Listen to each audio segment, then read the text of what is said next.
berfilsafat itu ada banyak halangannya.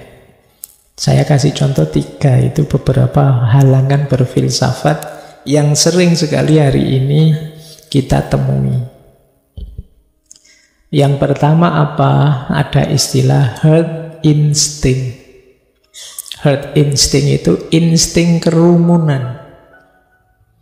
Kita itu cenderung tenggelam oleh kerumunan. Yang lain ke utara, kita ikut ke utara. Yang lain ke selatan, kita ikut ke selatan. Jadi kita khawatir ditinggalkan oleh support group kita yang mensupport kita, masyarakat sekeliling kita. Akhirnya kita lebih milih mengalir saja ikut yang lain. Nah, ini membuat orang jadi tidak kritis. Jadi yang lain ikut ngaji filsafat, ikut juga ngaji filsafat. Ditanya kenapa kok ikut, tidak tahu, asik aja. Ini jenis herd instinct namanya.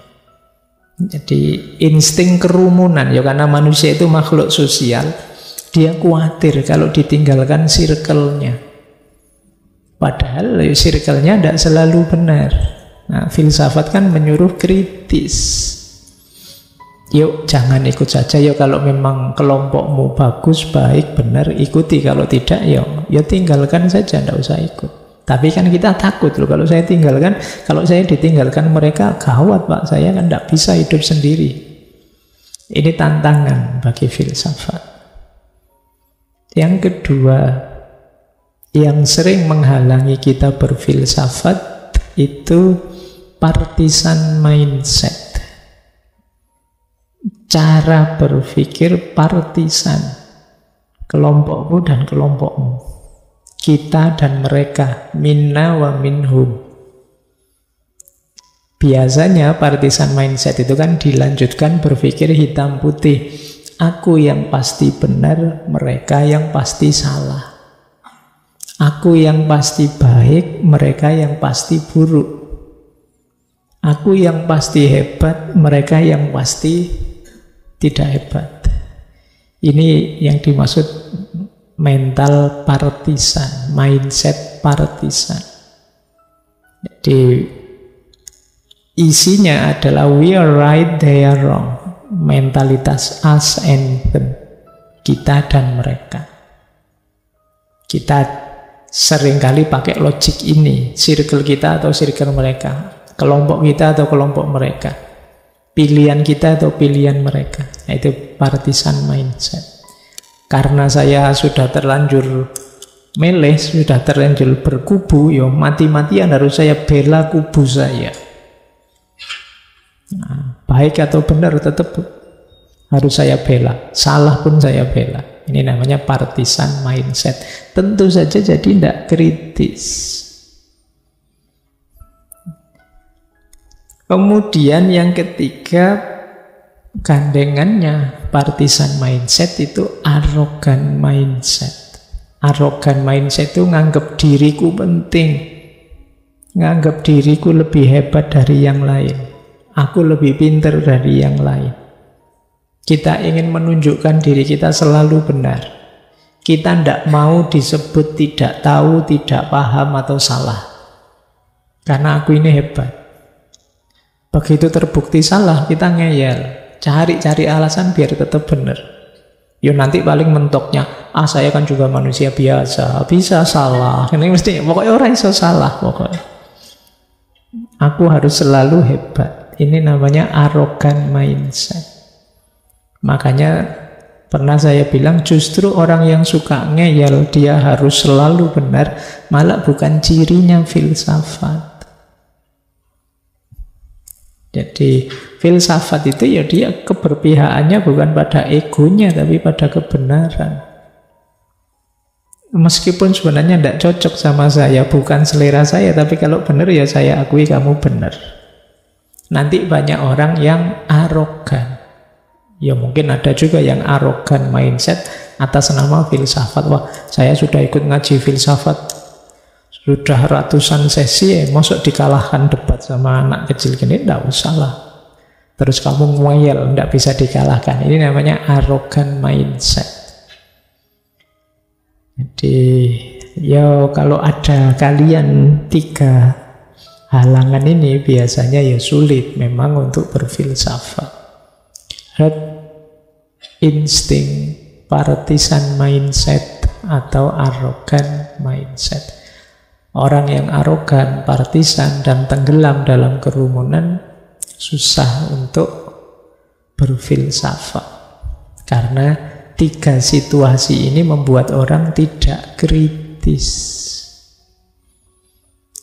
Dan ini tidak simpel, agak berat. Karena yang pertama kita makhluk sosial, kemudian kita itu selalu ada dalam pilihan-pilihan sosial, dan yang ketiga kita itu selalu merasa diri kita penting. Rata-rata orang menganggap aku yang paling penting, seolah-olah dunia itu yang muternya di sekitarku saja. Banyak orang berpikirnya begitu. Seolah-olah kalau saya tidur, dunia ikut tidur. Kalau saya bangun, dunia baru bangun lagi. Banyak orang merasa dirinya sehebat itu. Baik, oke ya. Ini nanti kita sambungkan hubungannya apa dengan agama dan filsafat nantinya. Nah, pada akhirnya kita sudah kenal apa itu filsafat dan kenal cara beragama. Ketika filsafat bertemu agama, ini yang sering ditakutkan banyak orang, nanti agamanya kacau, nanti keimanannya rusak, dan lain sebagainya. Dalam sejarahnya ada banyak wajah, ada banyak pola pertemuan filsafat dan agama ini. Ini saya pakai istilah pola pertama namanya natural theology, yang kedua teologi, yang ketiga sekuler, yang keempat analitik, yang kelima emansipatif, dan yang keenam mistik. Jadi apa sih yang dilakukan filsafat ketika bertemu agama yang banyak ditakuti oleh banyak orang? Yang pertama namanya natural theology. Natural theology itu filsafat dengan perspektifnya sendiri yang rasional, sistematis, mendalam, menemukan kebenaran-kebenaran religius. Ini namanya natural theology.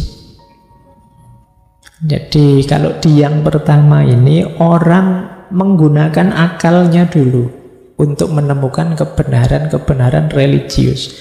Makanya ini pakai istilah natural theology. Kemarin waktu filsafat hubungan agama dan ilmu itu kan ada juga istilah natural theology. Ketika wawasan-wawasan kefilsafatan, keilmuan dipakai untuk membuktikan kebenaran agama. Kalau agamanya sendiri kan biasanya pakai dalil, pakai argumen keimanan. Nah, kalau natural theology ini yang menggunakan akal budi untuk membuktikan benarnya agama. Jadi, tidak diawali dari keimanan, tapi diawali dari rasa ingin tahu. Ini namanya natural theology. Kalau di yang pertama ini hasilnya bisa cocok dengan keimanan, ada pula beberapa yang tidak sesuai, tidak cocok. Ini di yang pertama. Jadi filsafat melakukan gayanya sendiri, perspektifnya sendiri untuk menemukan kebenaran.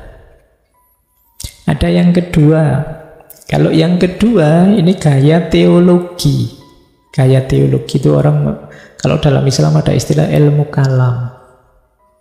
Kalau di model kedua ini, filsafat hadir untuk membenarkan dan mendukung keimanan. Jadi filsafat merasionalkan, melakukan rasionalisasi kadang-kadang. Ini gaya teologi. Kalau di yang kedua ini, imanmu aman insya Allah, kalau kalian takut. Jadi itu yang dilakukan para mutakallim. Gaya iman yang didukung oleh filsafat. Ini di abad tengah terkenal sekali gaya kedua ini. Orang sering pakai istilah filsafat yang mengabdi pada agama.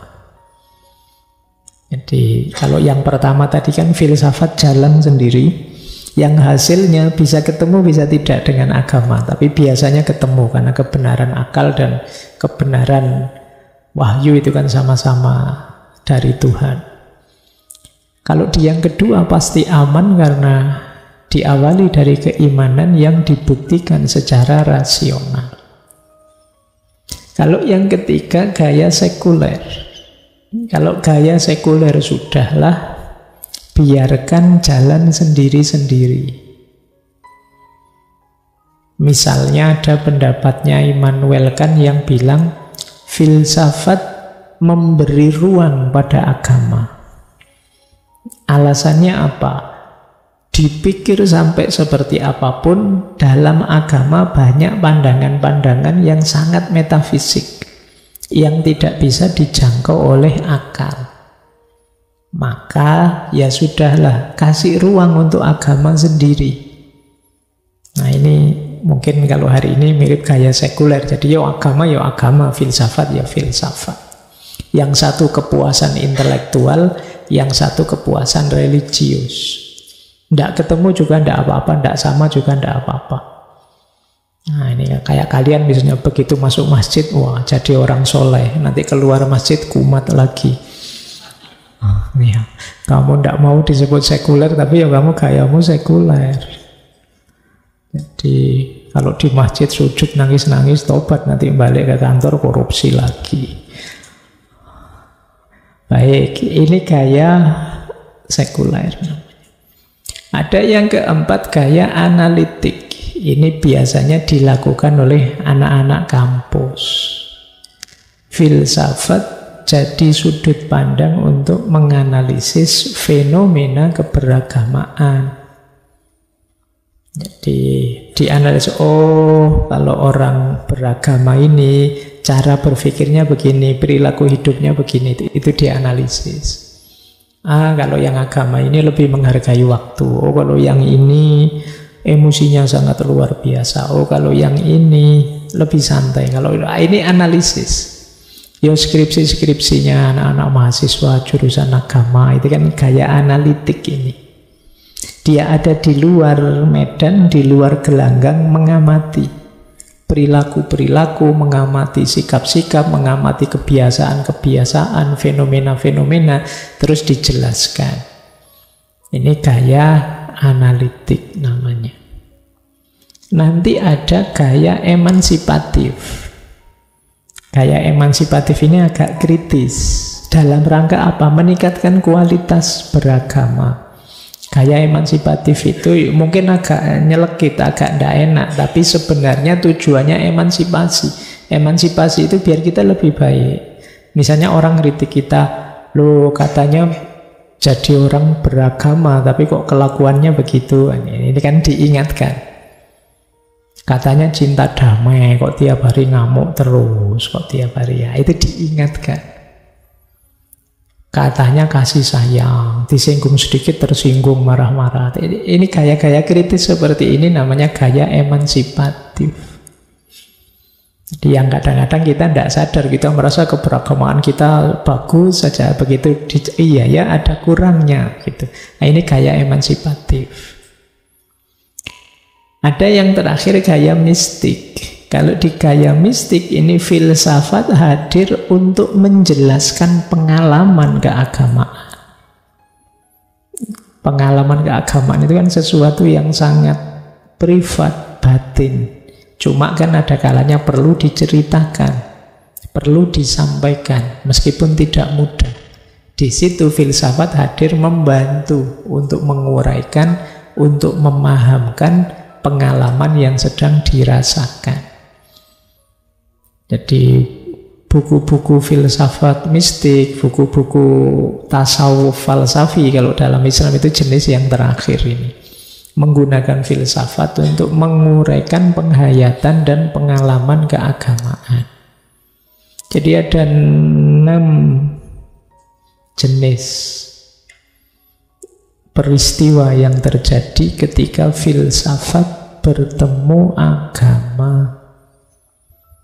Dari 6 ini yang mungkin bisa agak bersinggungan, ya mungkin bahasa kita tadi agak menggoyang keimanan kita, ada di yang pertama. Itu pun tidak semuanya, mungkin sebagian kecilnya saja. Di yang kedua aman agama kita. Di yang ketiga jalan sendiri-sendiri, aman, tidak bersinggungan. Di yang keempat analitik, malah di luar gelanggang, cuma menjelaskan fenomena saja. Di yang kelima juga sifatnya mengkritik untuk perbaikan. Di yang keenam sebagai alat untuk menjelaskan.